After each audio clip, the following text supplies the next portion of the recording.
Assalamualaikum warahmatullahi wabarakatuh. Manusia sebagai makhluk yang menyandang predikat derajat tertinggi dibanding makhluk lainnya, selayaknya bersyukur atas penghargaan tersebut.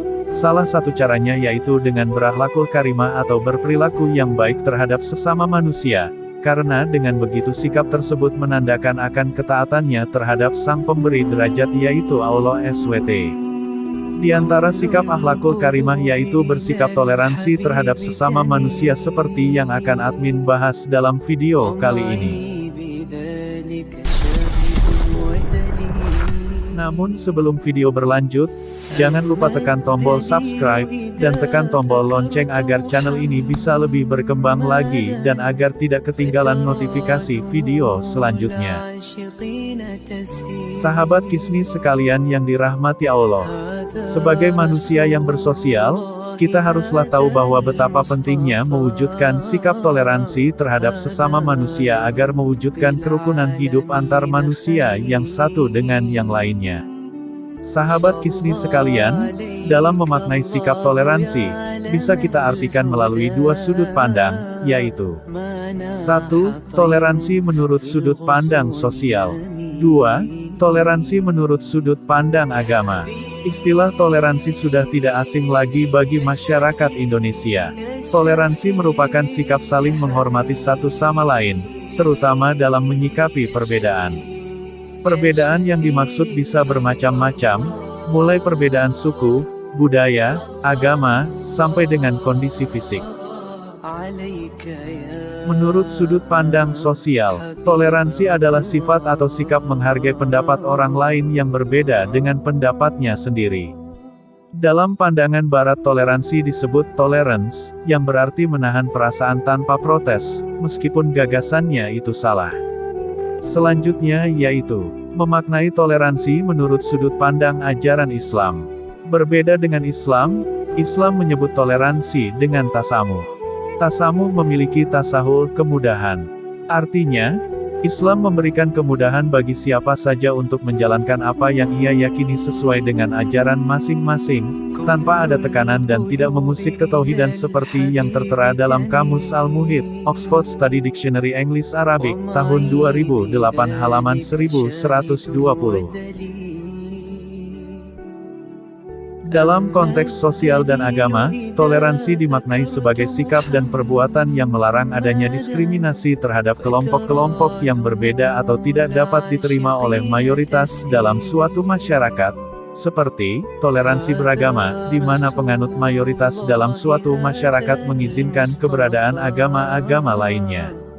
Konsep tasamuh dalam Islam mengandung konsep rahmatan lil alamin. Sekalipun Al-Quran tidak secara tegas menjelaskan tentang tasamuh, namun ditemui beberapa tema yang terkait dengan ini, diantaranya yaitu rahmah atau kasih sayang yang terdapat dalam Qs. Al-Balad ayat 17, Al-Afwu atau memaafkan yang terdapat dalam Qs. Al-Nur ayat 22, Al-Saf atau berlapang dada yang terdapat dalam Qs. Al-Zukhruf ayat 89, Al-Salam atau keselamatan yang terdapat dalam Qs.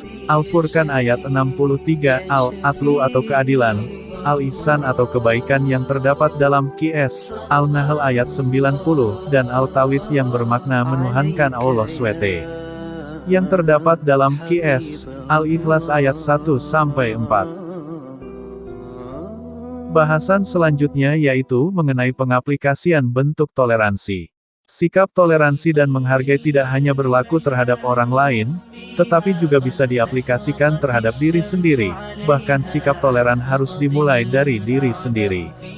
Sebagaimana Rasulullah SAW telah mengingatkan seseorang agar memperhatikan dirinya dan memberi hak yang proporsional, seperti dalam sabdanya, sesungguhnya tubuhmu punya hak untuk kamu istirahatkan, matamu punya hak untuk dipejamkan, dan istrimu juga punya hak untuk dinafkahkan. H.R.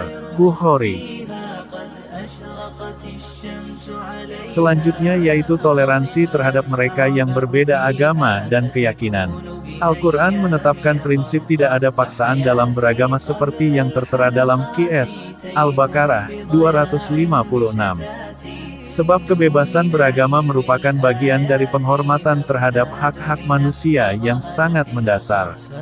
Tugas seorang nabi, demikian juga seorang ulama, dai, hanyalah menyampaikan risalah, bukan untuk memaksa dan menguasai.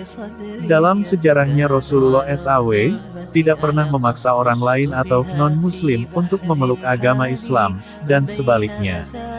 Bahkan, melalui Piagam Madinah, Rasulullah SAW telah memberikan jaminan kebebasan beragama kepada setiap orang.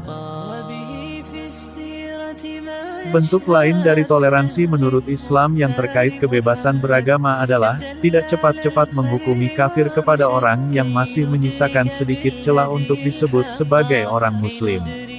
Imam Malik mengatakan, orang yang perbuatan dan pernyataannya mengarah kepada kekufuran dari 99 arah, tetapi masih menyisakan keimanan walau dari satu arah, maka dihukumi sebagai orang beriman. Sampai batas ini, toleransi masih bisa dibawa kepada pengertian syariah Islamiyah. Tetapi setelah itu berkembanglah pengertian toleransi bergeser semakin menjauh dari batasan-batasan Islam, sehingga cenderung mengarah kepada sinkretisme agama, atau membenarkan semua keyakinan agama. Tentunya hal tersebut sangat dilarang dalam ajaran Islam. Seseorang yang berpijak dengan prinsip yang berbunyi, semua agama sama baiknya. Prinsip ini menolak kemutlakan doktrin agama yang menyatakan bahwa kebenaran hanya ada di dalam Islam. Inat dina indalahil Islam. Lalu bagaimana Islam memandang toleran? Seperti sudah dijelaskan sebelumnya bahwa Islam melalui tasamuh, menghargai, menghormati keyakinan atau kepercayaan seseorang atau kelompok lain.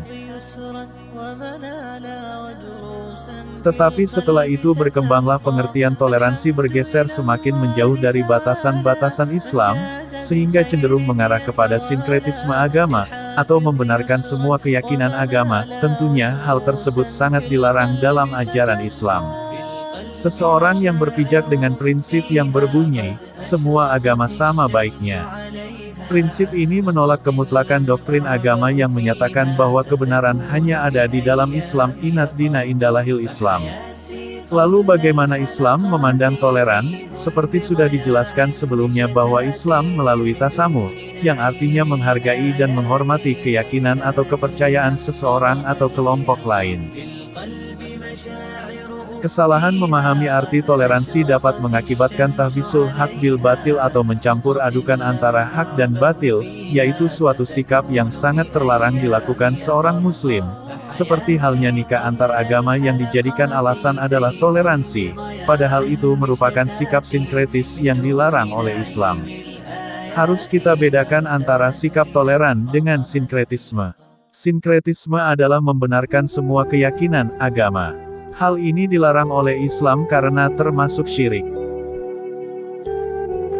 Sinkretisme mengandung tahbisul hak bil batil atau mencampur adukan yang hak dengan yang batil, sedangkan toleransi tetap memegang prinsip al-furqah bainal haq wal batil atau memilah atau memisahkan antara hak dan batil.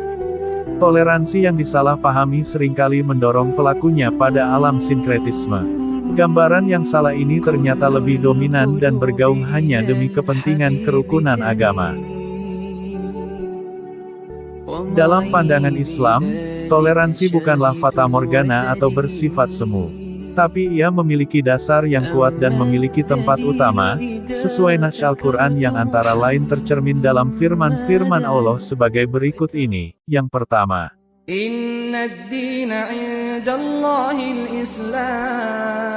artinya, sesungguhnya agama yang diridai di sisi Allah hanyalah Islam. QS Ali Imran ayat 19. Dan ayat Al-Quran yang berbunyi, وَمَنْ يَبْتَغِ غَيْرَ الْإِسْلَامِ دِينًا فَلَنْ يُقْبَلَ مِنْهُ وَهُوَ فِي الْآخِرَةِ مِنَ الْخَاسِرِينَ. Artinya, barang siapa mencari agama selain Islam maka sekali-kali tidak akan diterima daripadanya, dan di akhirat termasuk orang-orang yang rugi. QS Ali Imran ayat 85. Selanjutnya firman Allah yang berbunyi, Lakum dinukum waliyadin. Artinya, bagimu agamamu, bagiku agamaku, QS Al-Kafirun ayat 6. Sahabat Kisni semua yang dirahmati Allah. Selanjutnya admin akan mengulas tentang manfaat-manfaat yang akan diperoleh jika sikap toleransi bisa diterapkan dalam kehidupan sehari-hari, dan sebaliknya, madorot atau bahaya yang akan timbul jika meninggalkan sikap tersebut. Berikut 5 manfaat yang diperoleh dari sikap toleransi yaitu 1. Hidup rukun antar sesama. Hidup rukun adalah situasi di mana antar individu saling menghormati dan menyayangi antara sesama manusia. Manfaat yang didapat dari hidup rukun antara sesama adalah situasi yang dipenuhi kedamaian dan ketentraman. Hidup rukun juga akan mempererat tali persatuan dengan teman dan keluarga Anda. Karena hubungan yang baik, tentu saja akan meminimalisir terjadi perselisihan dan perdebatan satu sama lainnya. 2. Dapat menerima dan menghormati perbedaan.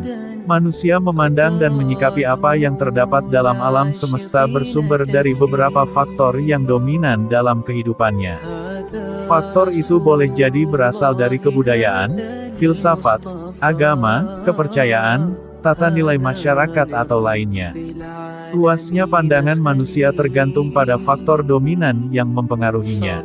Menghargai perbedaan dilakukan sesuai norma dan hukum yang berlaku di masyarakat dan negara. Bila ada perbedaan, musyawarah untuk mencapai mufakat adalah jalan terbaik. Sedari dini, perlu ditumbuhkan sikap menghormati orang lain dengan baik tanpa memandang usia, agama, ras, dan budaya. 3. Saling menghormati dan mematuhi norma. Sebagai makhluk sosial, manusia sepatutnya menghormati dan mematuhi norma-norma sosial yang sudah berlaku sebagai patokan dalam bertingkah laku di suatu kelompok masyarakat. Norma-norma yang dimaksud adalah sebagai berikut. Norma agama atau religi, yaitu norma yang bersumber dari Tuhan untuk umatnya. Norma kesusilaan atau moral, yaitu yang bersumber dari hati nurani manusia untuk mengajarkan kebaikan dan menjauhi keburukan. Norma kesopanan atau adat, yaitu yang bersumber dari masyarakat atau dari lingkungan masyarakat yang bersangkutan. Norma hukum, yaitu norma yang dibuat masyarakat secara resmi yang pemberlakuannya dapat dipaksa. Manusia sebagai individu yang hidup di tengah masyarakat, sebaiknya tidak memaksakan kehendak dan hidup sesuai norma yang berlaku. Pemahaman akan manfaat toleransi membuat norma-norma menjadi lebih mudah untuk dipahami dan dijalankan dalam berbagai macam situasi. 4. Bisa menghargai hak pribadi orang lain. Hak asasi tertinggi orang lain adalah pilihan menentukan agama dan kepercayaannya sendiri. Selain itu, hak pribadi orang lain yang diatur undang-undang adalah hak mengeluarkan pendapat sesuai norma hukum. Dengan toleransi, maka pemahaman terhadap pilihan orang lain atas agama dan kepercayaan orang lain menjadi makin mudah. Ingat, pilihan agama dan kepercayaan merupakan urusan manusia pribadi dengan Tuhan. Saat anak masih kecil, contoh mengajarkan menghargai hak orang lain misalnya, meminta izin sebelum meminjam barang. 5. Bisa menjalin komunikasi yang lebih baik antar sesama. Tentu saja di lingkungan sekolah, komunikasi dengan teman-teman dan guru Anda menjadi lebih baik. Hal ini akan membuat sekolah akan terasa menyenangkan. Untuk lingkungan rumah tentu saja, komunikasi Anda dengan anggota keluarga lainnya membaik sehingga tidak menimbulkan salah paham yang dapat menyebabkan pertengkaran. Baik di kehidupan sekolah, keluarga, ataupun rumah tentu saja akan lebih harmonis dibandingkan sebelumnya. Sehingga bila terjadi masalah, Anda akan tenang dalam menghadapinya. Lingkungan sekolah, rumah, dan keluarga Anda akan menjadi lebih tentram dan aman. Hal ini karena satu sama lainnya akan membantu jika ada kesusahan. Sahabat Kisni semua yang dirahmati Allah. Selanjutnya admin akan membahas madorot-madorot atau bahaya yang akan timbul jika kita tidak bersikap toleransi dalam kehidupan bermasyarakat. Berikut 5 bahaya yang akan didapat antara lain. 1. Akan mudah menimbulkan permusuhan antar masyarakat di lingkungan tersebut. 2. Menimbulkan sikap fanatik terhadap satu golongan dan membeci golongan lainnya. 3. Memecahkan persatuan dan kesatuan yang ada di suatu lingkungan. 4. Sulit untuk memutuskan suatu perkara untuk kepentingan bersama karena semua merasa dirinya benar dan menyalahkan orang lain yang berbeda dengannya. 5. Hilangnya kebebasan berbicara atau kebebasan berpendapat di lingkungan masyarakat. Demikianlah pembahasan tentang toleransi yang dapat kami sampaikan. Terima kasih sudah menonton. Sampai jumpa lagi di video selanjutnya.